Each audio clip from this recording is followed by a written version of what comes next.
السلام عليكم ورحمة الله تعالى وبركاته. أحبائي المتابعين، لا أخبئ فرحتي بالعثور أو رجوع الطفلة، لأنها طفلة 16 عام ما زالت في سن المراهقة، يعني مازال ما خرجتش من الطفولة باش تولي إنسانة واعية وتعرف إصلاحها وتعرف تبعات القرارات نتاعها. إذا الفرحة نتاع الوالد نتاعها بعد رجوعها إلى أحضانه، واللي شفناها في الصورة معاه والله لا توصف، يعني الكلمات، كل الكلمات نتاع الفرحة ما تقدرش تعبر وتقدر هذيك الفرحة برجوع الطفلة لأحضان الوالد نتاعها. وربما يخرجوا لي تعليقات تقول يعني هذاك الوالد ما كانش من حقه يخرج لانها دارت غلطه و انا نقول لهم احبائي المتابعين، الكبده ما يحس بها الا مولاها. وما تنساوش بلي هذه البنت حتى ما نعرفوش الحيتيات وما نعرفش داخلين في مخها ولا في العائله نتاعها، ولكن هذه بنت مولات 16 عام، يعني حتى العقل نتاعها ما كملش، ودارت ربما، يعني نقول له ربما دارت غلطه.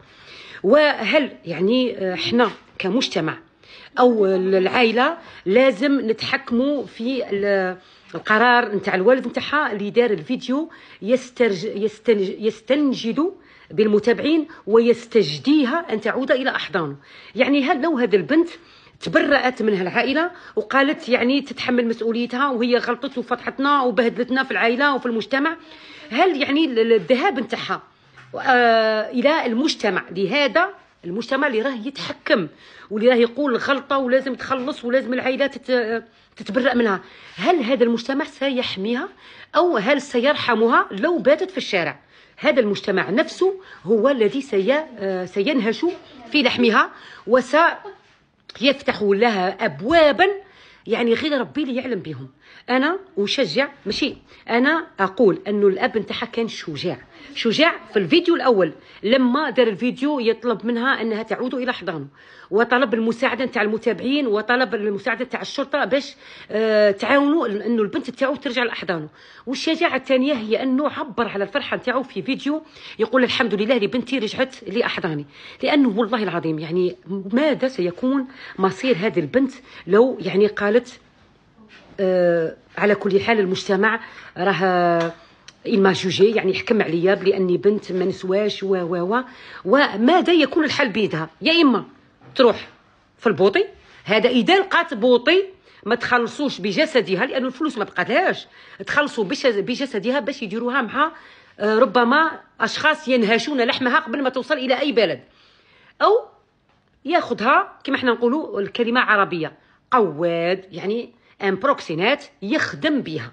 فما هو الحل الثالث؟ هي انه العائله نتاعها تحتضنها. ما تنساوش بلي هذه الطفله عندها 16 عام وربي وغفر، يعني المجتمع ما لازمش تكون القاضي والحاكم ويعني وانت تحكم عليها بالوسيله اللي انت تناسبك. الوالد نتاعها قبلها بالغلطه او بدون غلطه، وشفنا يعني الحرقه نتاعو على البنت نتاعو، حتى واحد كما قلت لكم ما يحس بالجمره الا ذكواته. اذا نطلب من المجتمع الجزائري انه يغفر، لانه ربي يغفر والاولياء غفروا. ما تكونوش انتم سيف وحجاج اللي يقطع رقبه هذه البنت، وكما قلت لكم عندها طول العمر باش تغفر او